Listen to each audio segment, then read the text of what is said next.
2024 की तैयारियां चल रही हैं। ऐसे में विपक्ष प्रधानमंत्री मोदी को घेरने के कोई कोर कसर नहीं छोड़ रहा है।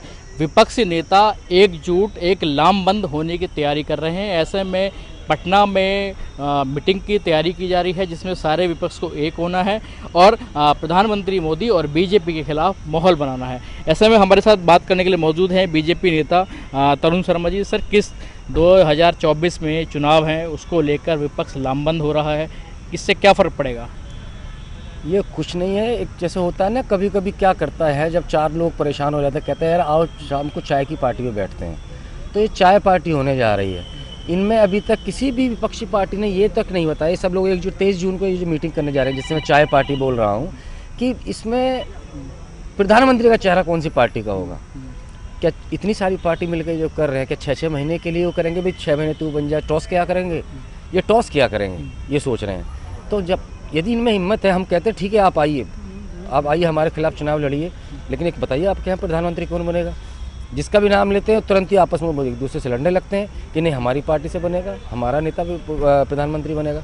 हम मना नहीं करें, लोकतंत्र है, लोकतंत्र में सबको लड़ने का वो है, लेकिन आप चेहरा तो बताओ, आप प्रधानमंत्री किसे बनाओगे। इनमें अभी तक यही नहीं हो पा रहा है। तो मैं तो इन्हें एक सिक्का भेजना चाह रहा हूँ कि एक 5 रुपये का सिक्का भेजूँ, जिसमें अपना एक टॉस करें कि भाई अब की बार 13 नंबर है और अब की बार 13 नंबर है। देखिए, कहीं ना कहीं चेहरे का अभाव है। चेहरा अभी तक ये डिसाइड नहीं कर पा रहे कि राहुल गांधी होंगे, नीतीश कुमार होंगे या ममता बनर्जी होंगे।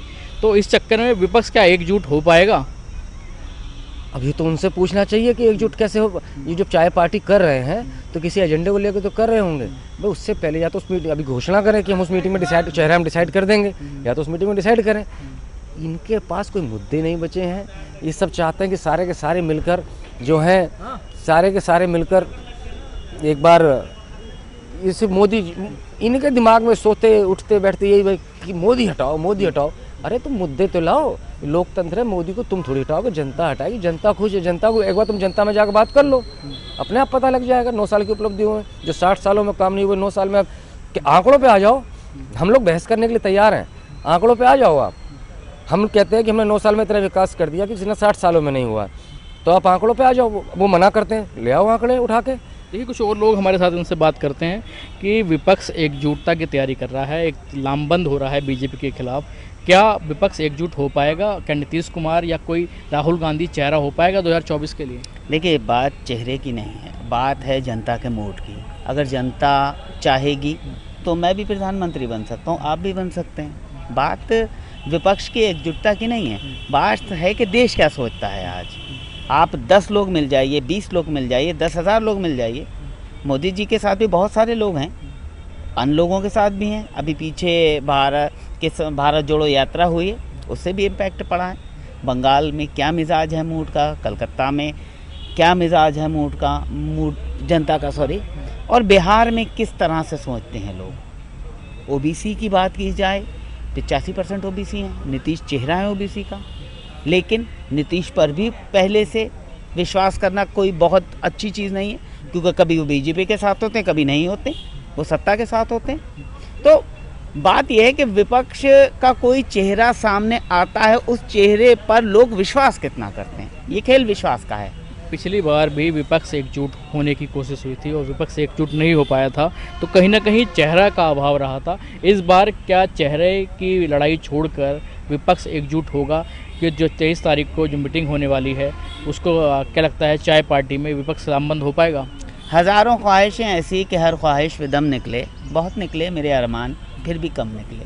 कहानी ख्वाहिशों की है, कहानी है उम्मीदों की, कहानी है आकांक्षाओं की। आका बनने की ललक बेहतर मुस्तकबिल से पीछे हटने की गारंटी होती है।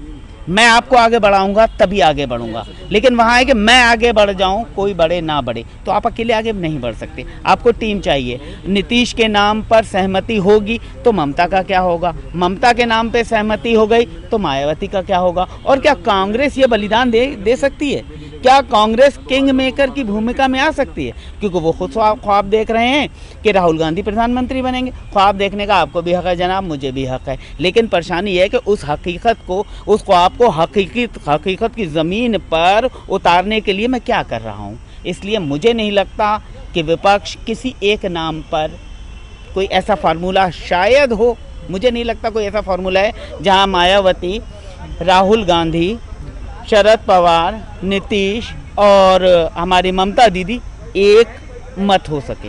कुछ चिंगारी लगाने वाले भी लोग हैं, ओवैसी साहब आ जाते हैं और भी चीज़ें हैं। तो ये बड़ा एक लंबा एक बड़ा प्रोसीजर है। 2024 में अब बहुत कम समय लग गया है। मुझे लगता है ये कोशिशें पहले से होना चाहिए, 2025 से शुरू हो तो 2029 तक शायद कुछ हो जाए। तो ये जो कर रहे हैं सारी जद्दोजहद, उसका पहले से ही ये रोड मैप खाका तैयार होना चाहिए था। काफ़ी लंबा समय हो गया, 24 का चुनाव आने वाला है, कुछ महीने शेष रह रहे हैं और ऐसे में बीजेपी नेता थे हमारे साथ, उन्होंने भी कहा कि मुद्दा क्या रहेगा। विपक्ष का मुद्दा 9 साल हमने काम कराए, हर काम उन्होंने टिप्स पे गिना दिए, तो विपक्ष के पास मुद्दा क्या रहेगा। मोदी चेहरा है, अमेरिका गए हैं मोदी हो रही है, अंतर्राष्ट्रीय बाजार में बीजेपी के नाम है, मोदी बड़ा चेहरा है। ऐसे में विपक्ष की तरफ से चेहरे का अभाव और कहीं ना कहीं एकजुटता की कमी नज़र आ रही है। देखिए मैं आपको बताऊं, आप बिल्कुल सही है, मैं बिल्कुल सहमत हूं आपकी बात से, लेकिन मौसम हमेशा एक सा नहीं होता। बरसात के बाद गर्मी आती है, गर्मी के बाद जाड़ा आता है, जाड़े के बाद फिर बरसात आती है। अब आप देखिए पिछला मोदी जी का दौरा अमेरिका और इस मोदी जी के दौरे को आप संतुलित, आप पत्रकार हो, आप हर चीज़ को गूगल पे हर चीज़ मौजूद है, मैं गलत बयान नहीं कर रहा हूँ तो आप खुद चेक कर सकते हैं। आप देखिए इस बार कोई राजनयिक, कोई बड़ा नेता मोदी जी को एयरपोर्ट पर रिसीव करने नहीं आया। अभी तक कोई बहुत बड़ी कोई घोषणा नहीं हुई है। योग दिवस जहां भारत का परचम लहराता था, मोदी जी इस योग दिवस को पर वहां हैं। हो सकता है कि रणनीति का हिस्सा हो सकता है चाइना से बढ़ती है अमेरिका की दुश्मनी को भारत को फ़ायदा मिल जाए। इस बार प्रधानमंत्री मोदी को स्टेट विजिट का मौका दिया गया है, जो बहुत चुनिंदा लोगों को दिया गया था। ऐसे में क्या कहेंगे? देखिए मौका मोदी जी ने दिया है, मौका उन्होंने नहीं दिया है। हम 130 करोड़ लोग हैं, हम दुनिया का सबसे बड़ा बाजार हैं, चाइना के बाद हम ही हैं। अब तो चाइना से पहले हम हैं। हम जितने कंज्यूमिंग कर सकते हैं चीज़ों कोई नहीं कर सकता। पूरी दुनिया हमसे मौका मांग रही है, हमें मौका दे नहीं रही है। ये बात सच है पूरी तरह से। अभी आपको मैं बताऊं किस तरह से चीज़ें बढ़ रही हैं, इकोनॉमी की देख लीजिए। लेकिन सबसे बड़ी बात है मणिपुर जल रहा है, कहीं से कोई बात नहीं आ रही है। आप देखिए अंदर और बाहर हमें दोनों तरह बैलेंस बनाना है। हमें दुनिया में जय जयकार करना है, हमें देश भी संभालना है। लेकिन ये बात सच है 2024 में मोदी जी के सामने कोई नहीं है। देखिए 2024 में मोदी जी के सामने कोई नहीं है, जनता अभी तक यही कह रही है, क्योंकि चेहरे का अभाव है। विपक्ष से एकजुट हो तो रहे हैं, विपक्ष पार्टी लामबंद हो रही है भाजपा के खिलाफ। क्या 2024 में ये विपक्ष की लामबंदी नज़र आएगी? क्या वोटों का ध्रुवीकरण हो पाएगा? ये आने वाला समय बताएगा। GK24 के लिए मैं नितिन राजपूत, गाजियाबाद।